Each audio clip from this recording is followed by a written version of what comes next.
నమస్తే. మొత్తానికి 100 రోజుల పాటు ముఖ్యమంత్రిగా పనిచేసినటువంటి రేవంత్ రెడ్డి రేపటి నుంచి మనం మళ్ళీ పీసీసీ అధ్యక్షుడిగా చూడబోతా ఉన్నాం. మరి అది నేను చెప్పడం కాదు, ముఖ్యమంత్రి రేవంత్ రెడ్డి ఇవాళ ప్రెస్ మీట్లో చెప్పడం జరిగింది.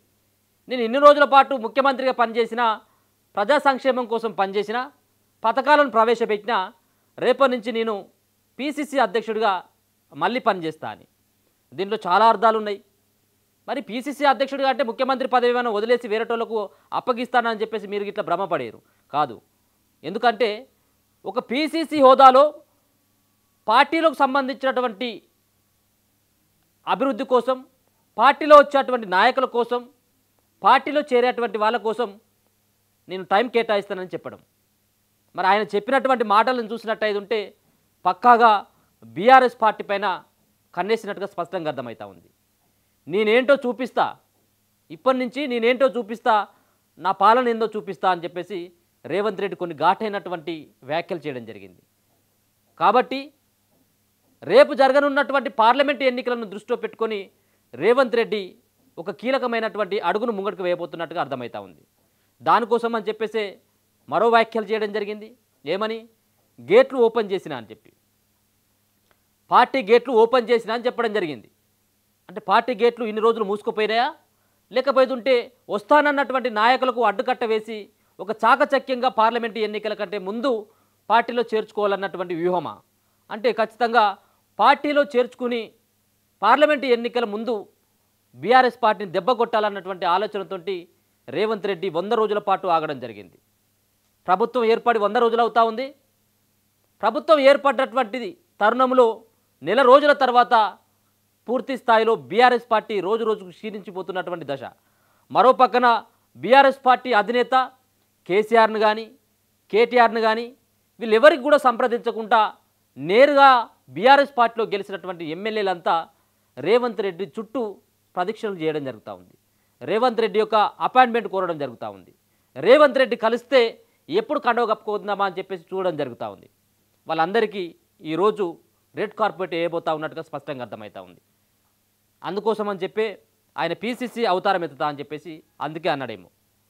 అంతేకాకుండా ఈ 100 రోజుల పాలనకు సంబంధించినటువంటి అంశంలో అక్రమార్కుల పైన, మరో పక్కన ధరణికి సంబంధించినటువంటి అంశంలో కావచ్చు, నిరుద్యోగులను మోసం చేసినటువంటి సంబంధించినటువంటి కొందరు ఎవరైతే అధికారుల పైన కావచ్చు, భూ కబ్జాలకు పాల్పడినటువంటి నాయకుల భరతమే కావచ్చు, చాలామందిని కూడా నేను శిక్షించిన, ఇంకా కొంత గంజాయి మొక్కలు కొన్ని చేరి ఉన్నాయి, వీటిని కూడా పీకేస్తా అని చెప్పేసి అన్నటువంటి మాటలు చూసినట్టయితుంటే మరి రేవంత్ రెడ్డి ఒక కీలకమైనటువంటి నిర్ణయాలను కూడా తీసుకోబోతున్నట్టుగా అర్థమవుతా ఉంది. ఏదైతే గతంలో పీసీసీ హోదాలో ఉన్నప్పుడు ఎన్నికల ప్రచారంలో అధికారులు ఎవరైతే అవినీతి అధికారులు ఉన్నారో, ముఖ్యమంత్రిగా అప్పుడున్నటువంటి కేసీఆర్కి ఎవరు బినామీలుగా వ్యవహరించిల్లో, ఏ పోలీస్ అధికారులు వాళ్ళకు సహకరించిల్లో, ప్రతిపక్షాలను అనగదొక్కాలని చెప్పేసి ఎవరైతే భావించిల్లో వాళ్ళపైన ఉక్కుపాదం మోపేటువంటి దిశగా రేవంత్ రెడ్డి అడుగులు వేయబోతా ఉన్నాడు. ఇంకొక పక్కన పార్టీలో ఉన్నటువంటి నాయకులను సమన్వయం చేసుకుంటూ మరో పక్కన ప్రతిపక్షంలో ఉన్నటువంటి పార్టీలో ఉన్నటువంటి నాయకులను కూడా, ఎమ్మెల్యేలను సైతం తమ పార్టీలోకి ఆహ్వానిస్తబోతా ఉన్నాడు. దానికోసమే ఈరోజు చిన్న ఉదాహరణ కూడా మనం చూసుకోవచ్చు. మొదటి wicket out Danam Nagender, Khairatabad MLA. First time ఆయన 100 రోజుల తర్వాత ఒక కీలకమైనటువంటి డిసిజన్ తీసుకోవడం జరిగింది. ఒక బీఆర్ఎస్ పార్టీకి సంబంధించినటువంటి ఎమ్మెల్యే, బీఆర్ఎస్ పార్టీలో చాలా సీనియర్ నాయకుడు, అంతకంటే ముందు కాంగ్రెస్ పార్టీలో పనిచేసినటువంటి వ్యక్తి, మంత్రిగా పనిచేసినటువంటి అనుభవం కూడా ఉన్నటువంటి దానం నాగేందర్ని ఈరోజు దెబ్బ కొట్టడం జరిగింది బీఆర్ఎస్ పార్టీని. అంతేకాకుండా దానం నాగేందర్ని కాంగ్రెస్ పార్టీలోకి ఆహ్వానించడం జరిగింది. హైదరాబాద్లో ఏ ఒక్క ఎమ్మెల్యే కూడా గెలవనటువంటి పరిస్థితి కాంగ్రెస్ పార్టీకి. రానున్నటువంటి పార్లమెంట్ ఎన్నికల్లో హైదరాబాద్లో సైతం పాగా వేయాలన్నటువంటి ఉద్దేశంతో మరి దానం నాగేందర్ని పార్టీలోకి ఆహ్వానించడం జరిగింది. దానం నాగేందర్తో పాటు ఇంకెంతమంది పోతారనేది కూడా చూడాల్సినటువంటి అంశం. కొన్ని కీలకమైనటువంటి వ్యాఖ్యలు కూడా చేయడం జరిగింది. వాటిని ఒకసారి చూసేటువంటి ప్రయత్నం అయితే చేద్దాం. దానిలో భాగంగా ఏమని చెప్పడం జరిగిందంటే, ఈరోజు గేట్లు ఓపెన్ చేసినాం, మీరు ఎవరికైనా కానీ వెల్కమ్ పలుకుతా ఉన్నా మీరు ఎప్పుడైనా రావచ్చు అన్నటువంటి వ్యాఖ్యలు. ఒక పక్కన 8 మంది ఎమ్మెల్యేలు పోయి కలవడం జరిగింది. అంతేకాకుండా ఇంకా చాలామంది కూడా వస్తారని చెప్పేసి కొన్ని సంకేతాలు వస్తూ ఉన్నాయి. ఒక పక్కన రేవంత్ రెడ్డితో పాటు రేవంత్ రెడ్డి అనుచరుడుగా ఉన్నటువంటి వేం నరేందర్ రెడ్డి చుట్టూ కూడా చాలామంది బీఆర్ఎస్ పార్టీకి సంబంధించినటువంటి నేతలంతా తిరుగుతూ ఉన్నారు. ఎందుకంటే రేవంత్ రెడ్డి యొక్క అపాయింట్మెంట్ ఇప్పియమని చెప్పి. కాబట్టి పార్టీలో కారు పార్టీ ఖాళీ చేయడమే లక్ష్యంగా రేవంత్ రెడ్డి ఆ విధమైనటువంటి ప్రయత్నాలు చేస్తున్నట్టుగా తెలుస్తూ ఉంది. రేవంత్ రెడ్డి అన్నటువంటి కొన్ని కీలకమైనటువంటి విషయాలను తెలుసుకున్నటువంటి ప్రయత్నం చేద్దాం. ఆయన ఏం మాట్లాడింది అనేది. పొద్దున్నే గేట్లు ఓపెన్ చేసిన అన్నటువంటి వ్యాఖ్యలు చాలా మరి దుమారాన్ని కలిగిస్తూ ఉన్నాయి. గేట్లు ఓపెన్ చేసిన అని చెప్పేసి ఏదైతే చెప్పిండో, ఇన్ని రోజులు గేట్లన్నీ మూసి ఉన్నాయి, ఇప్పుడు నేను అన్ని గేట్లన్నీ ఓపెన్ చేస్తూ ఉన్నా, మీకు వెల్కమ్ పలుకుతున్నా అన్నటువంటి సంకేతాలని రేవంత్ రెడ్డి ఇచ్చినట్టుగా తెలుస్తూ ఉంది. గేట్లు ఓపెన్ చేసిన అని చెప్పేసి చెప్పడం జరిగింది. సరిగ్గా పార్లమెంటు ఎన్నికల నోటిఫికేషన్ వచ్చిన తెల్లారే ఈ విధమైనటువంటి ప్రకటన చూస్తే దీని వెనకాల పెద్ద కసరత్తే చేసినట్టుగా స్పష్టంగా కనబడతా ఉంది.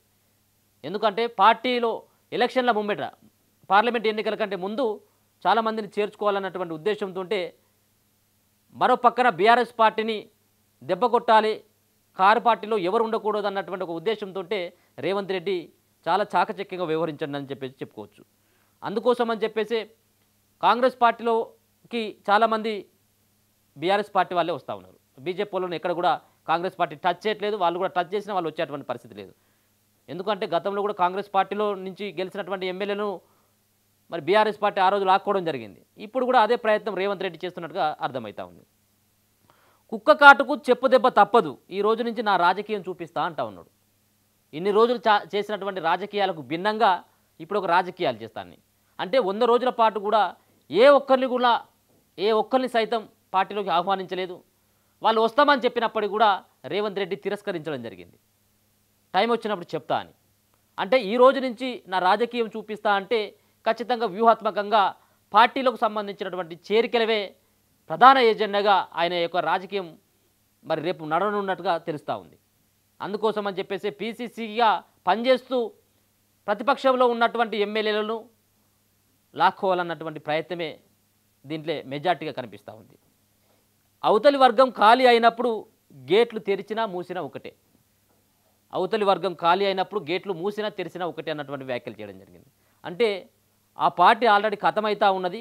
ఆ పార్టీలో ఉన్నటువంటి ఎమ్మెల్యేలు కూడా ఏ ఒక్కరు కూడా మిగిలేటువంటి ఆస్కారం లేదు. కల్వకుంట్ల కుటుంబంలో ఉన్నటువంటి కేవలం 3-4 తప్పించినట్టు ఉంటే మిగతా ఉన్నటువంటి వాళ్ళందరూ కూడా వాళ్ళ దారి వాళ్ళు వెతుకుంటూ ఉంటారు. మేము తెరిచినా తెరవకపోయినప్పటికీ కూడా ఒకటే, ఆల్రెడీ అది ఖాళీ అవుతున్నటువంటి పార్టీ అని చెప్పేసి చెప్పడం జరుగుతూ ఉంది. అంతేకాకుండా స్వేచ్ఛను హరిస్తే ప్రజలు ఊరుకోరు, కేసీఆర్ నిజాం నకలు, ఆయన నాటిన గంజాయి మొక్కలు పీకేస్తున్న 100 రోజుల్లో ప్రజాపాలన అందించాం, ఆర్ఎస్పీకి టీఎస్పీఎస్సీ చైర్మన్ ఆఫర్ ఇస్తే రిజెక్ట్ చేసిండు, తెలంగాణ తల్లి విగ్రహంలో మార్పులు చేస్తున్నాం, మీడియాలో సీఎం రేవంత్ రెడ్డి చేయడం జరిగింది. ఒక కీలకమైనటువంటి ఒక విషయాన్ని కూడా రేవంత్ చెప్పడం జరిగింది. ఏదైతే బీఎస్పీ పార్టీకి రాజీనామా చేసి ఇటీవల బీఆర్ఎస్ పార్టీలో చేరుతానని చెప్పేసి ప్రకటించినటువంటి ఆర్ఎస్పీ ఎవరైతే ఉన్నారో ఆర్ఎస్ ప్రవీణ్ కుమార్, ఆయనకు రేవంత్ రెడ్డి ఒక బంపర్ ఆఫర్ ఇచ్చినట్టుగా తెలుస్తూ ఉంది. చాలామంది కూడా నిరుద్యోగులు సైతం, ఉద్యోగస్తులు సైతం చాలామంది కూడా కోరుకోవడం జరిగింది. టీఎస్పీఎస్సీ చైర్మన్గా ఆర్ఎస్ ప్రవీణ్ కుమార్ ఉన్నట్టు ఉంటే ఖచ్చితంగా న్యాయం చేస్తుందని చెప్పేసి, న్యాయం జరుగుతుందని చెప్పేసి చాలామంది భావించడం జరిగింది. ఆ దిశగానే రేవంత్ రెడ్డి కూడా ఆ విధమైనటువంటి ప్రయత్నం చేసి సరైనటువంటి క్యాండిడేటు టీఎస్పీఎస్సీకి సంబంధించిన చైర్మన్గా ఆర్ఎస్పీ అయితే బాగుంటుందని ఆయన కూడా భావించినట్టుగా తెలుస్తూ ఉంది. ఆయనకు పదవి కూడా ఇస్తా అని చెప్పేసి ఆఫర్ చేసినట్ట. ఎట్టి పరిస్థితుల్లో దొరల గడిల దగ్గరికి వెళ్ళకు, రేపు ఉండాల్సినటువంటి ప్రభుత్వం మనది, ప్రభుత్వంలో మనం ఉన్నాం కాబట్టి ప్రజలకు మంచి చేయాలన్నటువంటి ఉద్దేశంతో ఖచ్చితంగా కూడా ఆర్ఎస్పీ మా పార్టీలోకి రా, నీకు టీఎస్పీఎస్సీ చైర్మన్ ఇస్తానని చెప్పేసి ఆయనకు కూడా ఆఫర్ ఇచ్చినట్టుగా తెలుస్తూ ఉంది. ఆ ఆఫర్ను కూడా తిరస్కరించినటువంటి విషయాన్ని కూడా చెప్పడం జరుగుతుంది. మరి ఎప్పుడు కూడా ఆర్ఎస్పీ కూడా ఎప్పుడు కూడా ఏ ప్రెస్ మీట్లో కానీ లేకపోతే ఏ ఇంటర్వ్యూలో కానీ కూడా చెప్పలేదు. కానీ ఈరోజు ఓపెన్ అయిపోయిండు ముఖ్యమంత్రి రేవంత్ రెడ్డి. మరి ఇప్పటికైనా కానీ ఆయన అధికారికంగా బీఆర్ఎస్ పార్టీలో చేరలేదు, చేరుతాడని కూడా నేను అనుకోవట్లేదు అన్నటువంటి వ్యాఖ్యలు కూడా రేవంత్ రెడ్డి చేసిండు. చూడాలి మరి ఆయన యొక్క రేవంత్ రెడ్డి ఇచ్చేటువంటి ఈ ఆఫర్కి మళ్ళీ వెనక్కి వచ్చి ఏమైనా కాంగ్రెస్ పార్టీతో ఏమైనా కలిసేటువంటి ఆస్కారం ఉంటుందా లేదా అనేది చూడాలి. కానీ ఆయన మెజార్టీగా మాత్రం బీఆర్ఎస్ పార్టీ వైపే ఉన్నట్టుగా అర్థమవుతూ ఉన్నది. ఎందుకంటే రాజ్యాంగాన్ని బీజేపీ పార్టీ కాలు రాస్తూ ఉంది, కాంగ్రెస్ పార్టీ నాశనం చేస్తూ ఉంది, ఒక బీఆర్ఎస్ పార్టీ మాత్రమే రాజ్యాంగాన్ని పరిరక్షిస్తుందని చెప్పేసి ఆయన గట్టిగా నమ్ముతున్నట్టుగా ఉంది. కాబట్టి ఆర్ఎస్పీ మరి కాంగ్రెస్ పార్టీ వైపు లేకపోతే టీఎస్పీఎస్సీ చైర్మన్గా వచ్చేటువంటి అవకాశం అయితే లేనట్టుగా కనబడతా ఉన్నది. ఇక బీఆర్ఎస్ మరో పక్కన బీజేపీ, ఈ రెండు పార్టీలు నన్ను ఏదో పడగొట్టాలని చెప్పేసి ప్రయత్నిస్తూ ఉన్నాయి. మరి ఇవన్నీ ఈ మాటలు ఇవి రాజ్యాంగపరమైనటువంటి విరుద్ధం. ఈ పడగొట్టు ఏదైతే ప్రజల చేత ఎన్నుకోబడ్డటువంటి ప్రభుత్వం పట్ల ఇవాళ బీజేపీ పార్టీ బీఆర్ఎస్ పార్టీ ఈ రెండు పార్టీలు కలిసి నాటకాలు ఆడుతూ ఉన్నాయి, మా ప్రభుత్వాన్ని పడగొట్టాలని చూస్తూ ఉన్నాయి. అట్లా అయితే నేను ఊరుకోవాలని చెప్పేసి కొంత ఘాటైనటువంటి వ్యాఖ్యలు మరి ఆయన కూడా చేయడం జరిగింది. కాబట్టి అసలు నేను ముఖ్యమంత్రిగా చూడడం జరిగింది, అసలైనటువంటి రాజకీయం ఏంటో ఖచ్చితంగా నీకు చూపెడతా అని చెప్పేసి అయితే మరి రేవంత్ రెడ్డి ప్రతిపక్షాలకు సవాల్ విసరడం జరిగింది. ఎట్టెట్లా వచ్చిన ప్రభుత్వాన్ని పడగొడతారో మీ సంగతి ఏందో చూస్తానన్నటువంటి వ్యాఖ్యలు కూడా ఆయన చేయడం జరిగింది. పొద్దున గేట్లు ఓపెన్ చేసిన అవతలి వర్గం ఖాళీ అయినప్పుడు గేట్లు తెరిచినా మూసినా ఒకటే అని సీఎం రేవంత్ రెడ్డి అన్నారు. ఎన్ని సంక్షేమ పథకాలు అమలు చేసినా స్వేచ్ఛను హరిస్తే ఊరుకోబోమని ఆయన అన్నారు. నిజాంలాగే కేసీఆర్ రాచరికాన్ని తేవాలని చూస్తున్నారని చెప్పేసి కూడా ఆయన చెప్పడం జరిగింది. అంతేకాకుండా మరొక కీలకమైనటువంటి విషయాలను కూడా ఆయన చెప్పడం జరిగింది. ఏంటిది? కేసీఆర్ నాటినటువంటి గంజాయి ముక్కలను పీకేటువంటి బాధ్యత నాది. ఆ గంజాయి ముక్కలు ఇంకా తెలంగాణలో కొన్ని శాఖలలో పాతుకపోయి ఉన్నాయి, వాళ్ళను కూడా నేను దొరకబట్టి పీకేస్తాను, ఇప్పటికే కొన్నిటిని పీకేసాను అన్నటువంటి వ్యాఖ్యలు కూడా చేయడం జరిగింది. ఖచ్చితంగా ఆ అవసరం కూడా ఉంది. ఎందుకంటే ప్రజల సొమ్ముతో కట్టేటువంటి ఆ పన్నులు తిన్నటువంటి ఆ రాబందులు ఎవరైతే ఉన్నారో ఆ రాబందులు ఇప్పటికి కూడా చాలా శాఖలలో ఇప్పటికి కూడా పదవులను అనుభవించుకుంటూ లక్షలాది జీతాలు తీసుకుంటూ అన్యాయం చేస్తూ ఉన్నారు. వారి పట్ల కూడా ఖచ్చితంగా చర్యలు తీసుకోవాల్సినటువంటి అవసరం ఉంటుంది. కొంత ఏదైతే మీ పార్టీలో ఉన్నటువంటి నాయకులు కూడా చెప్తా ఉన్నారు, ఎవరిపైనైతే రేవంత్ రెడ్డి పోరాటం చేసిండో, ఏ అధికారులు అయితే ఆ రోజు కాంగ్రెస్ పార్టీని అనగదొక్కాలని చూసిందో వాళ్ళు మళ్ళీ ఇప్పుడు కాంగ్రెస్ పార్టీలో వాళ్ళు చేరిపోయి కాంగ్రెస్ పార్టీలోనే ఉండడం జరిగింది. వాళ్ళపైన ఎట్లాంటి చర్యలు తీసుకోవట్లేదు అన్నటువంటి విమర్శ కూడా రేవంత్ రెడ్డి గారు మీ పైన ఉన్నది. దీనిపైన కూడా ఖచ్చితంగా ఆలోచించాల్సినటువంటి అవసరం ఉంటుంది. పక్కాగా ఆలోచించాలి. వాళ్ళపైన మీరు చర్యలు తీసుకుంటేనే మీకు రేపు భవిష్యత్తు ఉంటుంది అనేది కూడా నిజం. సరే, మేము చెప్పకపోయినప్పుడు కూడా ఇప్పుడు మీరు గ్రహించినట్టుగా తెలుస్తూ ఉంది. అందుకోసం అని చెప్పేసి కొంతమందిని ఆల్రెడీ వాళ్ళని తీసేసడం జరిగింది, వాళ్ళని సస్పెండ్ చేయడం జరిగింది. ఇంకా కొంతమంది కూడా ఉన్నారన్నటువంటి వ్యాఖ్యలు ఆయన చేయడం జరిగింది. వాస్తవంగా కూడా వాళ్ళను పీకాల్సినటువంటి బాధ్యత, వాళ్ళను పదవుల్లోకి వెళ్ళి ఊడబీకాల్సినటువంటి బాధ్యత ఖచ్చితంగా రేవంత్ రెడ్డి పైన మాత్రం ఉందని చెప్పొచ్చు. మరో పక్కన ధరణికి సంబంధించిన పోర్టల్ ఫోరెన్సిక్ ఆడిట్ చేస్తే అసలు విషయాలు పడేటువంటి ఆస్కారం ఉంటుందన్నటువంటి విషయాలు మెయిన్గా ధరణిని రద్దు చేస్తామని చెప్పేసి ఆ రోజు రేవంత్ రెడ్డి గారు చెప్పారు. అసలు దరిద్రమైనటువంటి ధరణిని తీసుకొని వచ్చి ఇలా రైతుల పట్ల శాపంగా చేసినటువంటి కేసీఆర్ని నేను రాగానే ప్రభుత్వంలోకి కాంగ్రెస్ పార్టీ రాగానే ఖచ్చితంగా ధరణిని రద్దు చేస్తామని చెప్పడం జరిగింది. మరి ధరణిలో కూడా ఇప్పటికి కూడా కొన్ని మార్పులు చేయాల్సినటువంటి ఆస్కారం ఉంటుంది. ఆ దిశగా అడుగులు కూడా వేయాలి. మరి ఆ ధరణిని రద్దు చేస్తారా, లేకపోతే దాని ప్లేస్లో ఏమైనా కొత్తది తీసుకొస్తారా? మరి రైతులకైతే అంతేకాకుండా ఆ భూములకు ఎవరైతే ఉంటారో వాళ్ళకు న్యాయం చేయాల్సినటువంటి బాధ్యత కూడా సర్కార్ పైన ఉంది. 100 రోజుల ప్రజాపాలన అందించాం, ధర్నా చౌక్ వద్దనుకున్నటువంటి వాళ్ళే ఇలా పోయి ధర్నా చౌక్ కాడ ధర్నాలు చేస్తూ ఉన్నారు. ధర్నా చౌక్ను మొత్తం ఎత్తేయడం జరిగింది. ఒక రాచరిక పాలన చేసేందుకు అసలు ఎవరు ధర్నాలు చేయొద్దు, ఎవరు రస్తారోకోలు చేయొద్దు, ప్రజాభిప్రాయం చెప్పకూడదు. ఒక నియంత లెక్క తెలంగాణ ప్రజల్ని పాలించినటువంటి కేసీఆర్ ఎవరైతే ఉన్నారో మరి వాళ్ళకు బుద్ధి చెప్పేటువంటి విధంగా ధర్నా చౌక్ని మళ్ళీ తీసుకురావడం జరిగింది. వాళ్ళకి ఎవరికైతే అన్యాయం జరిగింది, ఎవరికైతే ఇబ్బంది కలిగిందో వాళ్ళు నేరుగా వచ్చి ధర్నా చౌక్ దగ్గర ధర్నాలు చేసుకోవచ్చు అని చెప్పేసి ధర్నా చౌక్ను కూడా మళ్ళీ పెట్టడం జరిగిందని చెప్పేసి ఆయన చెప్పడం జరిగింది. అంతేకాకుండా తెలంగాణ తల్లి విగ్రహంలో మార్పులు కూడా చేస్తూ ఉన్నామన్నటువంటి వ్యాఖ్యలు కూడా చేయడం జరిగింది. ఇవన్నీ 100 రోజుల పాలనకు సంబంధించినటువంటి ఈ యొక్క ప్రతి ఒక్క అంశాన్ని ఆయన క్షుణ్ణంగా వివరించేటువంటి ప్రయత్నం అయితే చేయడం జరిగింది. ఏమని 100 రోజుల పరిపాలనలో మేము చేసినటువంటి అభివృద్ధి ఇది, 6 గ్యారంటీలో మేము ఇచ్చినటువంటి 100 రోజుల్లో అమలు చేస్తామని చెప్పేసి చెప్పడం జరిగింది. దాంట్లో కొన్ని అమలు చేసాం, ఇంకా కొన్ని కార్యరూపం దాల్చాల్సినటువంటి అవసరం ఉంది అని చెప్పేసి ఆయన చెప్పడం జరుగుతూ ఉంది.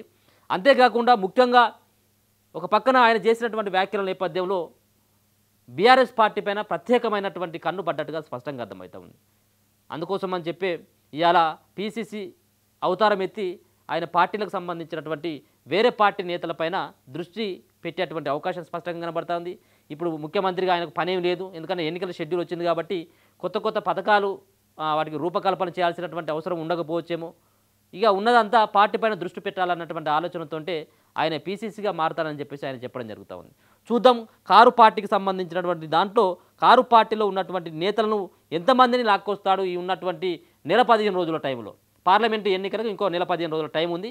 ఈ నెల 15 రోజులలో బీఆర్ఎస్ పార్టీని ఖాళీ చేసేటువంటి దిశగానే రేవంత్ రెడ్డి యొక్క అడుగులు ఉండబోతూ ఉన్నాయనేది స్పష్టంగా అర్థమవుతూ ఉన్నది. మొత్తం అన్ని గేట్లు ఓపెన్ చేసినా మరి ఏ ఒక్కరిని కూడా వదలను, పార్టీకి అన్యాయం చేసినటువంటి వాడిని ఎవరిని వదలను, పార్టీలోకి వచ్చేటువంటి వాళ్ళని కూడా ఎవరిని కూడా వదలను అన్నటువంటి వ్యాఖ్యలు చేయడం జరిగింది. గతంలో ఏదైతే మనం కూడా చూసుకోవడం జరిగింది, గెలిచినటువంటి కాంగ్రెస్ పార్టీలో గెలిచిన 12 మంది ఎమ్మెల్యేలను కూడా మరి కేసీఆర్ ఆ రోజు తీసుకుపోయి వాళ్ళ పార్టీలో కలుపుకోవడం జరిగింది. ఇప్పుడు అదే ప్రయత్నం రేవంత్ రెడ్డి కూడా చేయబోతున్నట్టుగా స్పష్టంగా అర్థమవుతూ ఉంది.